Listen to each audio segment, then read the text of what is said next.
Hi guys, it's April, and this feels really weird to do right now because I haven't filmed in who knows how long, but I'm here to give you a wrap-up because it's the end of the month. So I don't actually have a mid-month wrap-up to point you to this time around. I'm doing it all right now in this short little section because A, I have a head cold, and B, I don't have quite the stack of books that I normally do. I know. This month was a little bit crazy for me, in a good way. I managed to get myself married and go off on a honeymoon. I'm sure there's going to be pictures everywhere on social media if there isn't already, because I know there is already. Why am I acting like this is a surprise? Because it's not, because there are pictures. I'm firing myself from being a social media person. But there are pictures online of the Iceland trip.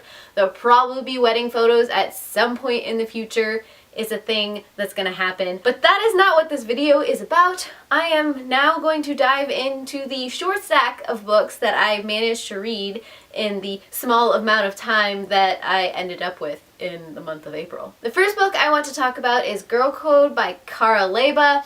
This is basically just a collection of ideas on how women should support each other and bring each other up when we're facing the wider world, because just getting at each other doesn't help anyone. It's not productive, there's not a lot of value to it, and that's basically what this little collection of words was about. It was nothing new or exciting. It was a lot of the, yeah, we should probably have a lot more positivity rather than being jealous of someone's success, celebrating their success and finding this sisterhood of support and just bringing each other up. There were some things that I didn't really connect to because this author is very much a girly girl and I am in no way that at all. So the fashion and the shoes and the champagne and all of that was not necessarily my thing, but the idea that we as women, as creators, as people in the workforce should celebrate successes, bring each other up, pull each other along. I'm very much behind that 100%.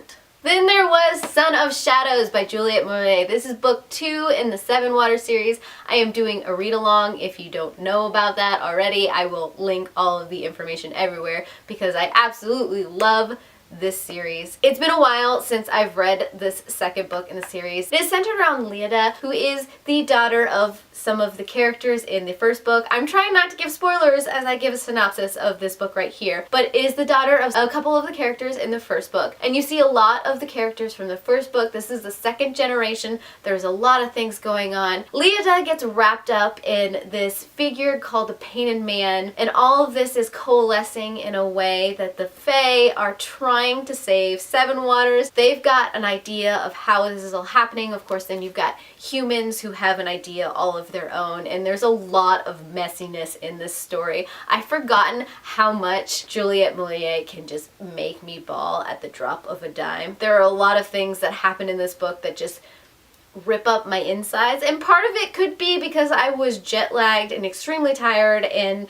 confined on a small airplane as I was reading this story, but it just pulled all kinds of strings that I was not ready to be pulled, even though I have read this story before, so I knew they were coming. So I highly recommend this series if you have never picked up any of these before, because it is set in ancient Ireland. It deals with a feud between the British and the Irish, and then there's a lot of folklore just woven in, as Juliet Marillier only can do. I love her to death. Her writing is absolutely amazing, and I am now done talking about this book. I also finished Realms of the Gods by Tamora Pierce. I have a whole review of the Immortal series, which this is the 4th and final book of, up on my channel if you want to go check that out. But this is the final book of Dane and her journey into learning all about her wild magic and all of these things coming to head, and I love it to death. This series is one of my favorite by Tamora Pierce. You can see some of the old school writing style and how Tamora Pierce is developing, and so some of it is a little squishy in places, but this just has my childhood all over it, so I love it. And once again, I am doing a read-along of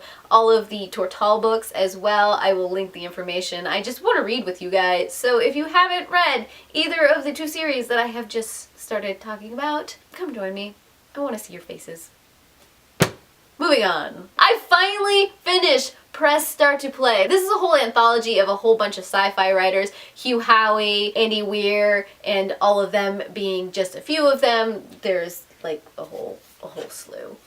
And some of these stories are very out there and they stop and they make you think, and there is a lot of thought that goes into these and they creep you out almost. They're almost horrifying in what they do. And then there's some stories that are just like, meh. But if you love sci-fi, if you love gaming, if you live in the gaming world, I highly recommend this anthology, even though it took me forever to read. I still really thoroughly enjoyed it. I'm also very glad that I finally finished it.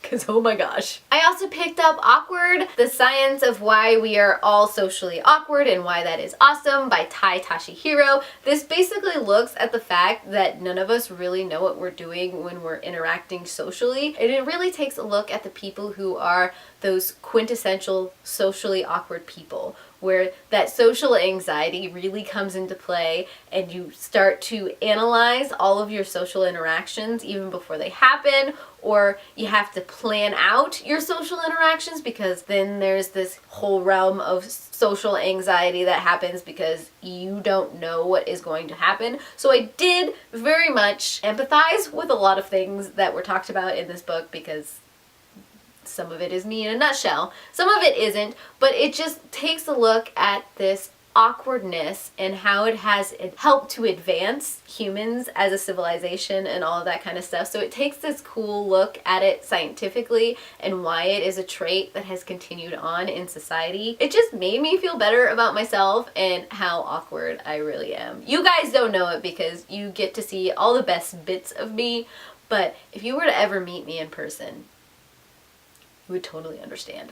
I promise. And last but not least, I have Godsgrave by Jay Kristoff. This is book 2 in the Nevernight series. I am continuing to pick up this series because of the beautiful illustrations on the cover are done by Kirby Rosan, at least if you get this beautiful edition. I have a weird love-hate relationship with this story. Like I said, I continue to pick it up because of the cover art. I really enjoy the storyline in this. It's a story about Maya who has indoctrinated herself into this den of assassins, and she's on a quest to get revenge for her father's death. There is a lot of very dark things that happen in this book, and there's a lot of dark magic in it as well, which I do enjoy. However, this book is very, very, very, very, very, very crude. So sometimes I have difficulty reading it because part of me feels like I need to go take a shower after I have read it. But I am so intrigued by the story and the plot and everything that is going on. Even the characters,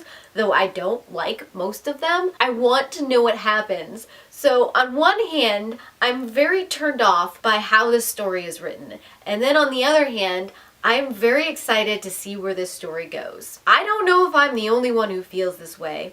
I will probably continue to pick up this series, especially if Kirby Rosan is doing the artwork, because I need to know. This is the story of my life and what I do to myself. So those are all of the books that I have read in the month of April. I very much expect that May is going to be quite exciting for my reading life because I'm getting back into the reading and having time for all of that and of course other things, but I'm still finding my new normal right now, so things might be a little weird for a while. And I did want to let you guys know, if you don't know about my live streams, every Sunday at 11 a.m. Central Time, I do a live stream where I just talk with you guys. A lot of the time I'm doing some kind of bookish craft or I'm doing a coloring book. It varies from time to time. So if you want to come and hang out with me on Sundays at 11 a.m. Central, please do.